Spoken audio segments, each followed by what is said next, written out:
Hello, traveler. Imagine that between 2010 and 2015, something changed so rapidly in childhood that it essentially created a new type of childhood altogether. Jonathan Haidt calls this the Great Rewiring, the passage from a childhood based on in-person play, on community supervision, on small rites of passage, to a childhood based on the smartphone, a childhood where a large part of social life happens through apps, through feeds, through instant messages scrolling endlessly. And that brings us to today's lesson. This isn't just a change in habits. It is a structural change that affected sleep, friendships, attention, risk, taking, and even the construction of identity itself. Haidt argues that this rewiring is the primary cause of the spike in anxiety, depression, and self-harm among adolescents.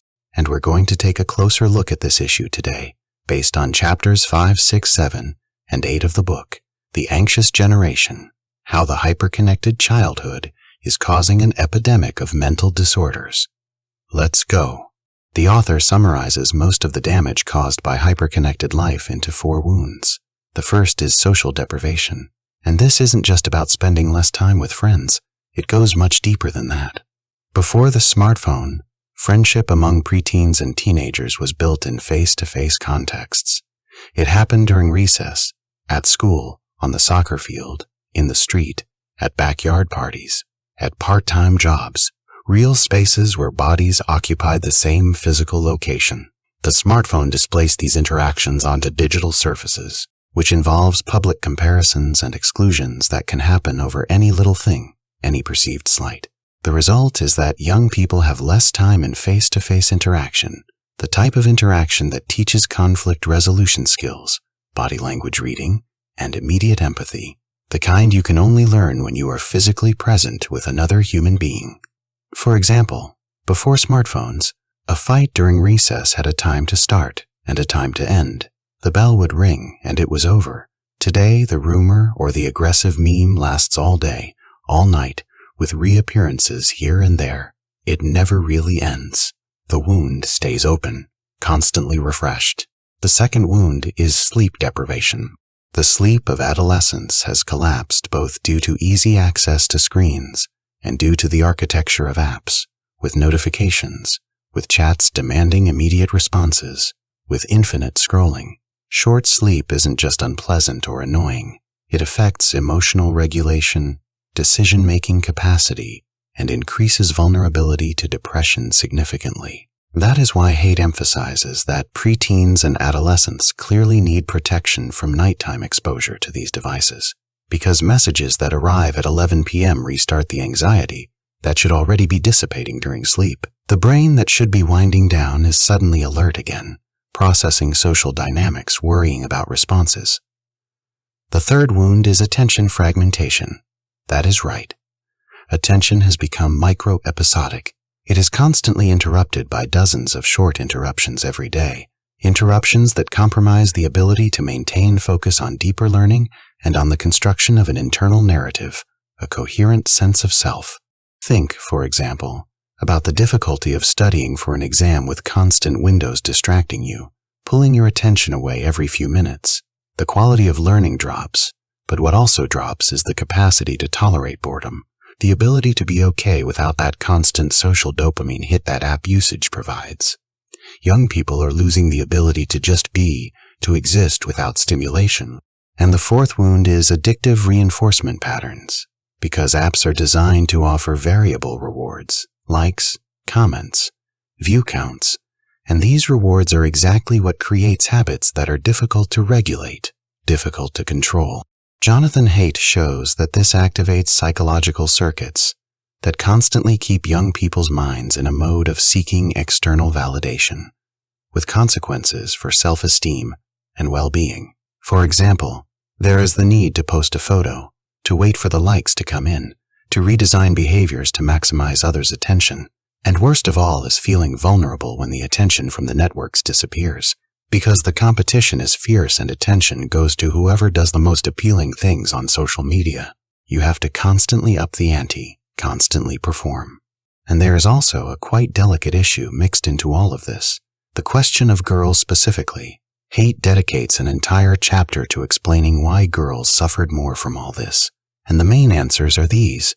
Girls tend to organize their friendships in smaller, more intense circles.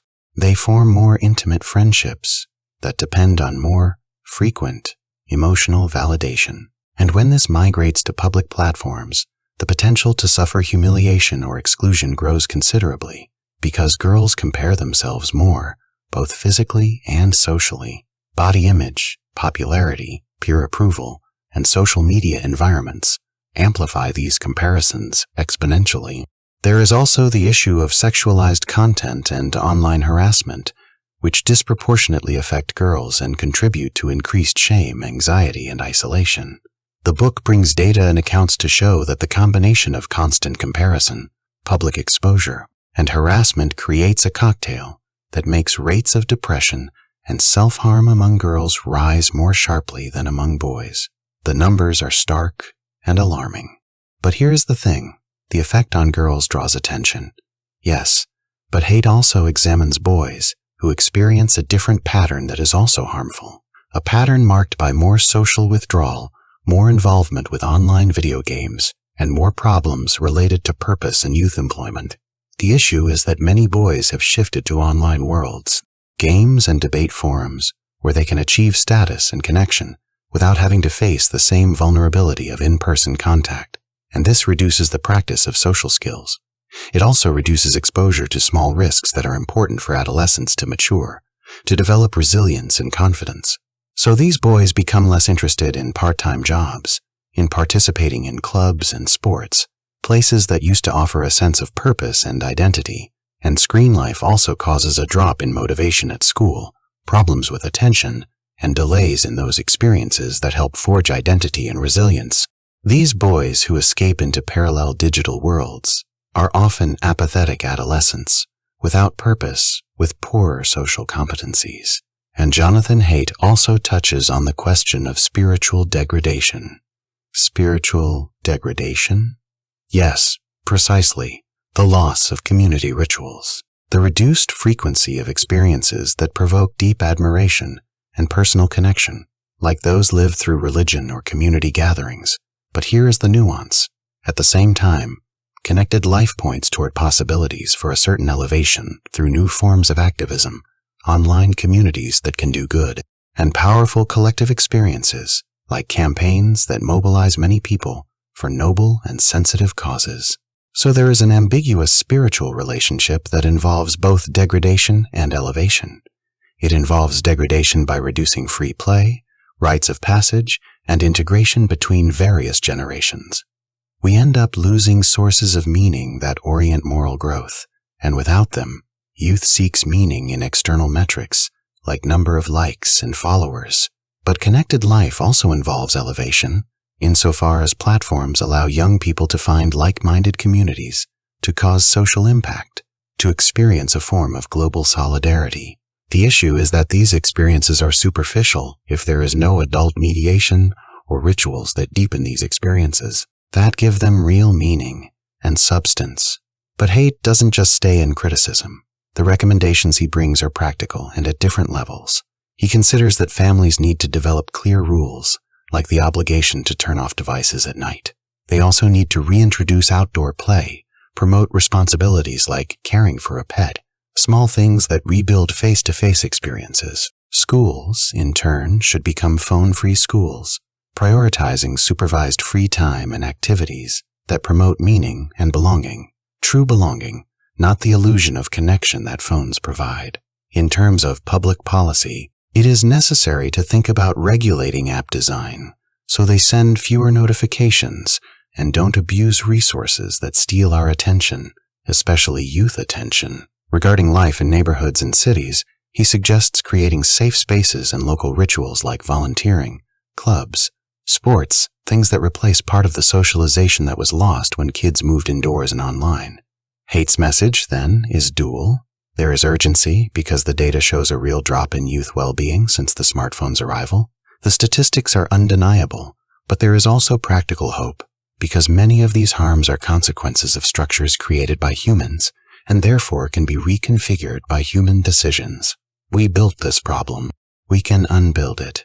Recovering childhood and adolescence is a collective effort. It requires parents, educators, legislators, and tech companies realigning incentives.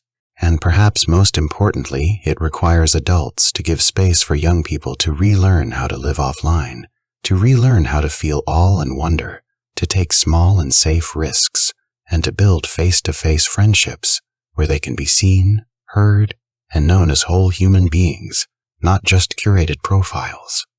Stay safe, traveler. I'll see you on our next journey.